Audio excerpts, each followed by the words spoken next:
नवमानव नवनागरिक प्रयत्नी इथे घडत असे. सत्य शिव सुंदर जयांचे अनुरेणी वसे. नवयुवक हा भारतभूचा ऐसा सुपुत्र व्हावा. बुद्धी जयाची शक्ती जयाची भारतभूचा ठेवा. डॉक्टर वा ना बेडेकर. नमस्कार मंडळी, मी साधना.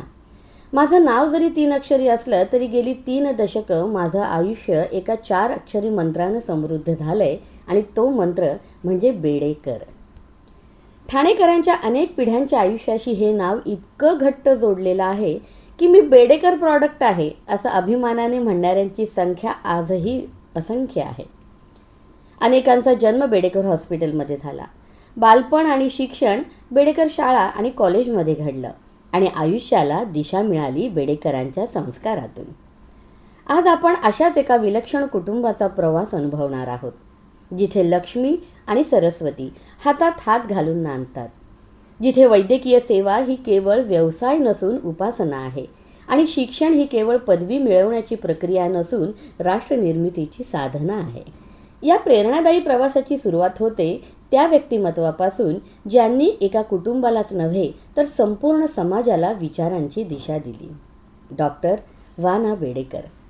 आमच्यासाठी ते केवळ ज्येष्ठ डॉक्टर नव्हते, ते आमचे मार्गदर्शक होते, आमचे प्रेरणास्थान होते आणि आधारवड सुद्धा होते. त्यांनी वर म्हटलेल्या काव्यपंक्तीप्रमाणेच सत्य, शिव आणि सुंदर या मूल्यांची अखंड साधना करत भारत मातेच्या चरणी आपलं सर्वस्व अर्पण करणारे हे कर्मयोगी फिनिक्स पक्षाप्रमाणे प्रत्येक आव्हानातून नव्या उमेदीने उभे राहिले. उत्कृष्ट वैद्यकीय सेवा, शिक्षणाचा दूरदृष्टीने केलेला विस्तार, संस्कारांना दिलेलं सर्वोच्च स्थान, धाडस, चिकाटी, समाजभान आणि राष्ट्रनिष्ठा या प्रत्येक गुणाने त्यांनी आपल्या कार्याला असामान्य उंचीवर नेलं.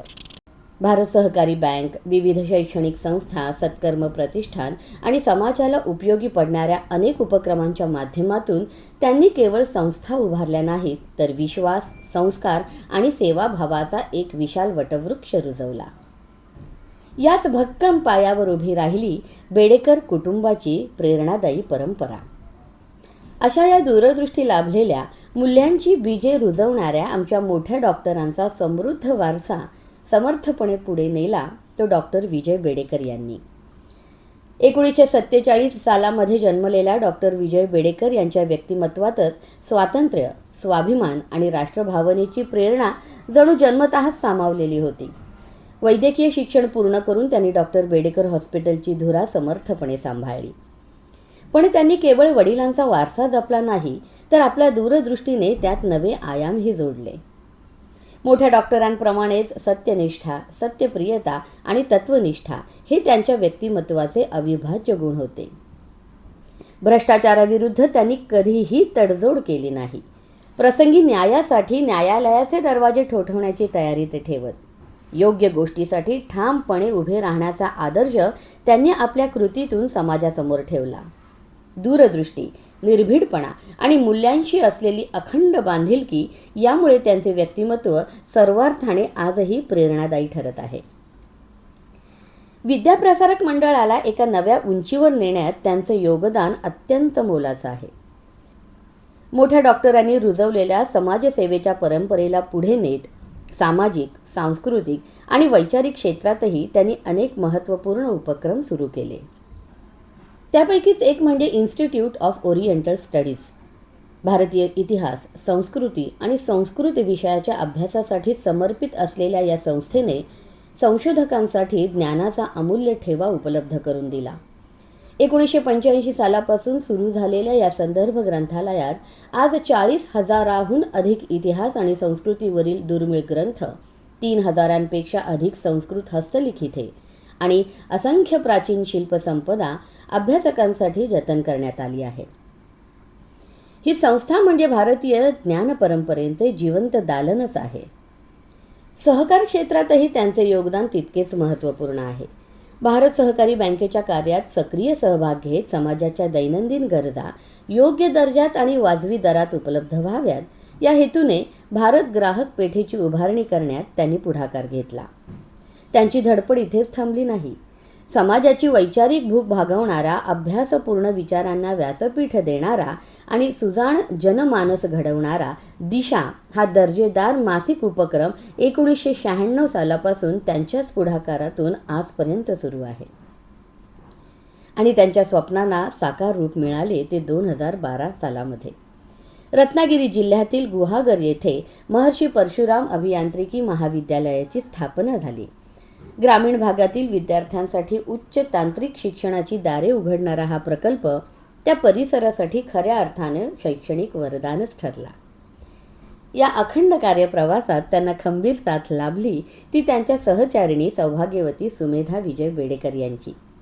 1973 साली कुमारी सुचेता मुकुंद वझे या शिवशक्तीच्या उंबरठ्यावर सौभाग्याचं माप ओलांडून आत आल्या आणि त्यानंतर बेडेकर परिवाराच्या सेवा यज्ञात त्या समरस होऊन सहभागी झाल्या.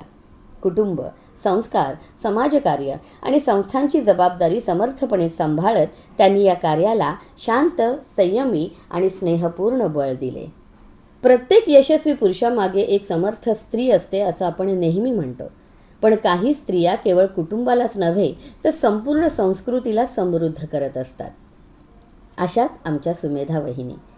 माहेरच्या संस्कारांची शिदोरी घेऊन आलेल्या सुचेता मुकुंद वझे आजी सासूबाई आणि सासूबाई यांच्या प्रेमळ मार्गदर्शनाखाली बेडेकर परिवारातील सुमेधा वहिनी म्हणून फुलत गेल्या. संस्कार, संयम, सेवा आणि समर्पण या 4 मूल्यांनी त्यांच्या व्यक्तिमत्वाला विलक्षण तेज प्राप्त करून दिलं. बेडेकर हॉस्पिटलमधील जेवण हा आजही अनेक रुग्णांच्या आठवणीतील जिव्हाळ्याचा विषय आहे. त्या जेवणात केवळ चव नसते, त्याला मायेचा स्पर्श असतो, आपुलकीची ऊब असते आणि घरच्यांसारखी काळजीही असते.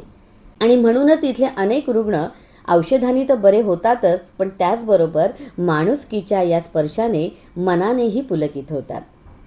रुग्णसेवक सासरे, शिक्षणप्रेमी पती, उद्योगशील मुलं आणि 5 पिढ्यांच्या संस्कारांनी समृद्ध असलेल्या या कुटुंबात वहिनींनी प्रत्येक नातं मनापासून जपलं. विशेषतः त्यांची नणंद शैलाताई.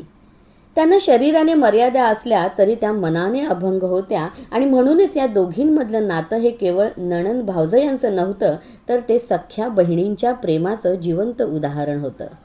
आजी सासूबाईंपासून घरातील प्रत्येक ज्येष्ठाचा मान राखत, प्रत्येक नातं जपत त्यांनी घराला केवळ घरपण नाही तर संस्कारांचं विद्यापीठ बनवलं.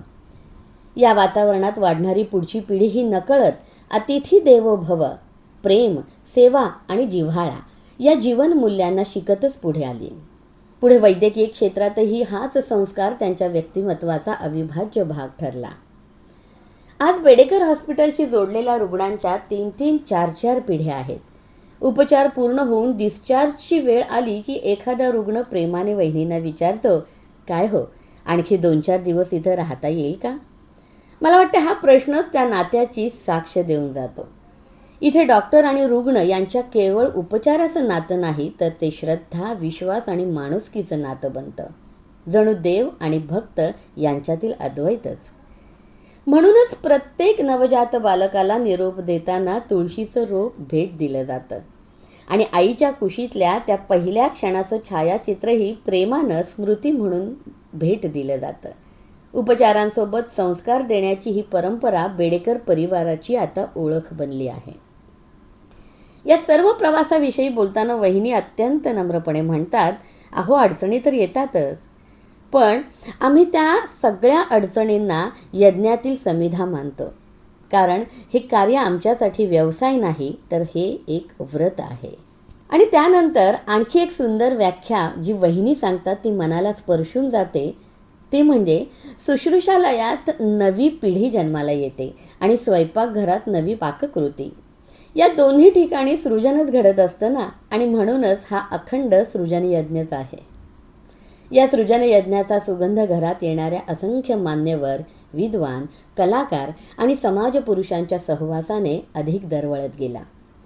पाहुणे म्हणून आलेली अनेक मंडळी या कुटुंबाचा अविभाज्य भाग बनली आणि बेडेकर परिवाराची संस्कार समृद्ध परंपरा आणखीनच अधिकाधिक समृद्ध होत गेली.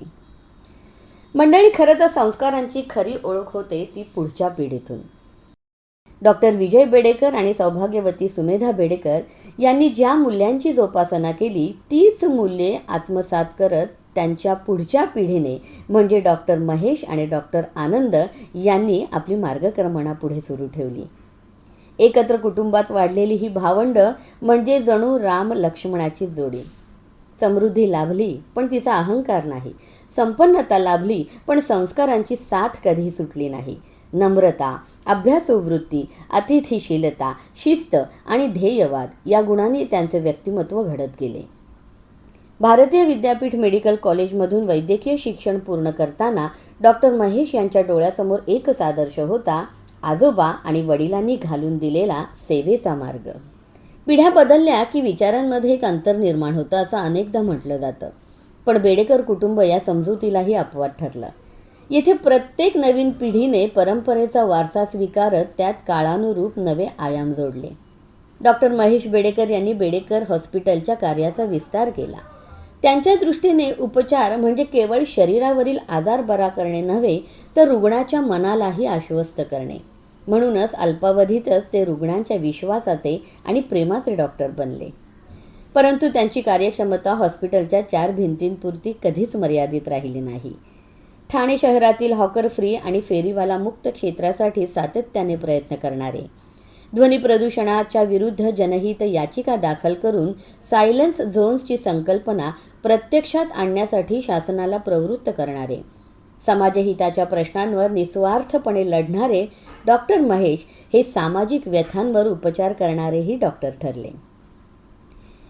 सार्वजनिक ठिकाणी शिस्तबद्ध व्यवस्थापन, धार्मिक उत्सवांचे नियोजन, मतदान प्रक्रियेतील सुधारणा, समाजहिताचे विविध प्रश्न या अनेक विषयांवर त्यांनी अभ्यासपूर्ण भूमिका घेत शासनाकडे सातत्याने पाठपुरावा केला.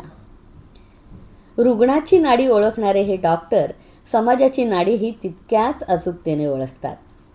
आरोग्यदायी जीवनशैलीचा संदेश केवळ शब्दात नव्हे तर स्वतःच्या कृतीतून देणारे डॉक्टर महेश हे उत्कृष्ट धावपटू आहेत. जगभरातील अनेक प्रतिष्ठित मॅरेथॉन स्पर्धा त्यांनी यशस्वीरित्या पूर्ण केल्या असून निरोगी जीवनशैलीचे ते एक प्रेरणादायी उदाहरण ठरले आहेत. त्यांच्या या प्रवासात त्यांना समर्थ साथ लाभली ती त्यांच्या सहचारिणीची सौभाग्यवती अपर्णा महेश बेडेकर यांची. कॉमर्स आणि लॉचे शिक्षण घेतलेल्या अपर्णाताई आज बेडेकर हॉस्पिटलच्या प्रशासकीय प्रमुख म्हणून अत्यंत कार्यक्षमतेने जबाबदारी सांभाळत आहेत. त्याचबरोबर त्या भरतनाट्यम नृत्य विशारद असून विविध सामाजिक, सांस्कृतिक आणि सेवाभिमुख उपक्रमांमध्ये त्यांचा सक्रिय सहभाग असतो. व्यवस्थापनातील नेमकेपणा, कलेची अभिरुची आणि सेवाभावाची ओल या तिन्हींचा सुंदर संगम त्यांच्या व्यक्तिमत्वात अनुभवायला मिळतो. या सेवा यज्ञातील आणखी एक तेजस्वी दीपस्तंभ म्हणजे डॉक्टर आनंद बेडेकर. बालरोगतज्ञ असलेल्या डॉक्टर आनंद यांनी बेडेकर हॉस्पिटलला एक नवा आयाम दिला. बालरोग विभाग आणि अत्याधुनिक NICU या युनिटसहित. अतिदक्षता विभागातील प्रत्येक क्षण हा संयम, अचूकता, स्वच्छता, समर्पण आणि अथक परिश्रमांची कसोटी असतो. अवघ्या अगदी 500 ग्रॅम वजनाच्या नवजात बालकाला जीवनदान देण्यासाठी लागणारं कौशल्य, संवेदनशीलता आणि अविरत प्रयत्न हेच त्यांच्या कार्याचं खरं वैशिष्ट्य आहे. वैद्यकीय क्षेत्रातील अभ्यासपूर्ण योगदान म्हणून इन्साइट्स इन पेरिनॉटॉलॉजी या ग्रंथाच्या लेखकांमध्ये डॉक्टर आनंद बेडेकर यांचं नाव अभिमानाने घेतलं जातं. लहानग्यांमध्ये रमणारे हे डॉक्टर औषधांसोबत हसूही देतात. म्हणूनच अनेक पालक प्रेमाने म्हणतात, डॉक्टर आनंद मुलांना गोळ्या देतात हो, पण चॉकलेटच्या. त्यांच्या या सेवा प्रवासात त्यांना समर्थ साथ लाभते ती त्यांची सहचारिणी सौभाग्यवती श्रुती आनंद बेडेकर यांची. BCom LLB, young child feeding counselling specialist आणि NICUच्या ॲडमिनिस्ट्रेटिव्ह हेड म्हणून त्या अत्यंत जबाबदारीने कार्यरत आहेत. नवजात बालकांच्या संगोपनाबरोबरच पालकांना योग्य मार्गदर्शन आणि मानसिक आधार देण्याचं महत्त्वपूर्ण कार्य त्या अतिशय संवेदनशीलतेने पार पाडतात. आणि आता या समृद्ध परंपरेची 4थी पिढीही आत्मविश्वासाने पुढे येताना दिसते. डॉक्टर महेश आणि सौभाग्यवती अपर्णा यांच्या कन्या कुमारी जान्हवी आणि कुमारी गायत्री. घराण्याच्या नावावर नव्हे तर स्वतःच्या अभ्यास, जिद्द आणि गुणवत्तेच्या बळावर वैद्यकीय क्षेत्रात यशस्वी वाटचाल करीत आहेत. ते डॉक्टर आनंद आणि सौभाग्यवती श्रुती यांचे चिरंजीव सोहम आणि जय शालेय शिक्षणात आपल्या गुणवत्तेची छाप उमटवत आहेत. ही चौथी पिढी म्हणजे केवळ एका घराण्याचा वारसदार समूह नाही, ती आहे 5 पिढ्यांच्या संस्कारांची शिदोरी, सेवेची परंपरा, ज्ञानाची साधना, समाजाशी असलेली बांधिलकी आणि राष्ट्रनिष्ठेची अखंड ज्योत. मंडळी, वारसा हा संपत्तीचा असू शकतो, पदांचा असू शकतो, कीर्तीचाही असू शकतो, पण बेडेकर परिवाराने पुढच्या पिढीकडे दिलेला हा वारसा संस्काराचा आहे. सेवा ज्यांचा धर्म आहे, शिक्षण ज्यांचा श्वास आहे, समाजहित ज्यांचा संकल्प आहे आणि माणुसकी ही ज्यांची ओळख आहे, अशा या बेडेकर परिवाराचा प्रवास म्हणजे एका कुटुंबाचा इतिहास नाही, तर मूल्यांनी समृद्ध झालेल्या समाज निर्मितीचा प्रेरणादायी प्रवास आहे. आणि म्हणूनच पिढ्या बदलत गेल्या, काळ बदलत गेला, तंत्रज्ञान बदललं, पण एक गोष्ट कधीच बदलली नाही, ती म्हणजे सेवा, संस्कार आणि समर्पणाची अखंड परंपरा. त्यांचा हा वसा, त्यांचा हा वारसा आणि हाच त्यांच्या कार्याचा खरा ठेवा. धन्यवाद.